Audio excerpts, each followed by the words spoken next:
მოგესალმებით, როგორც ნახეთ და შევისწავლეთ თავიდან LibreOffice-ის ინტერფეისი და ეხლა დრო არის შევისწავლეთ ბულეტებთან მუშაობა.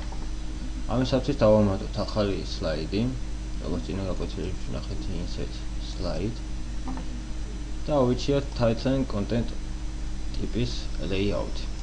დავწეროთ აქ სათაური.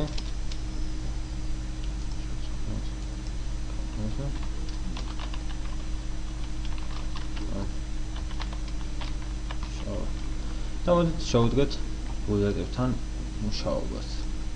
ანუ სიტყვაზე ვთქვათ ბულეტი. enter-ით და enter-ს დაწოლის შემდეგ გადმოდის ახალ ხაზი და როგორც ხედავთ უჩნდება ბულეტის ესეთი ზნაკი.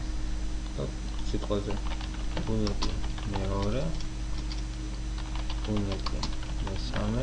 ვთქვათ სიტყვაზე მესამე ბულეტს აქვს ქვებულეტი, ამისათვის დავაჭიროთ tab ღილაკს და როგორც ნახეთ, შემოიწია შიგნით და ეს უკვე ნიშნავს, რომ ბულეტ მესამეს აქვს რაღაც ქვებულეტი.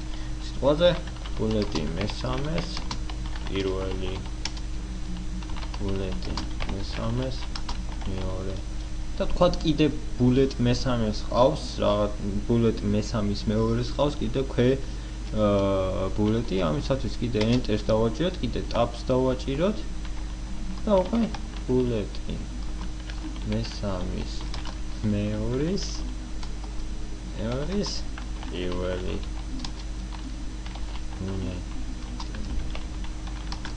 მეორე და ასე შემდეგ. თუ გვინდა დავუბრუნდეთ ზედა ბულეტზე, ამისათვის დავაჭიროთ enter-ს და shift tab-ს.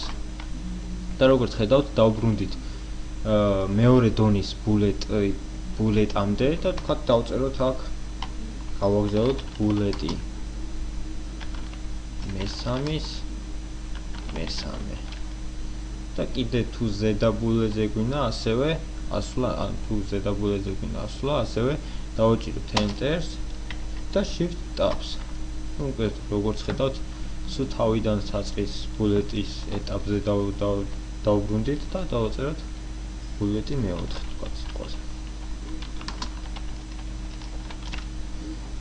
როგორც ხედავთ, მარცხენა მხარეს property-ებში არის ესეთი პარაგრაფ განყოფილება, სადაც შესაძლებელია თვითონ ბულეტის ტიპის არჩევა.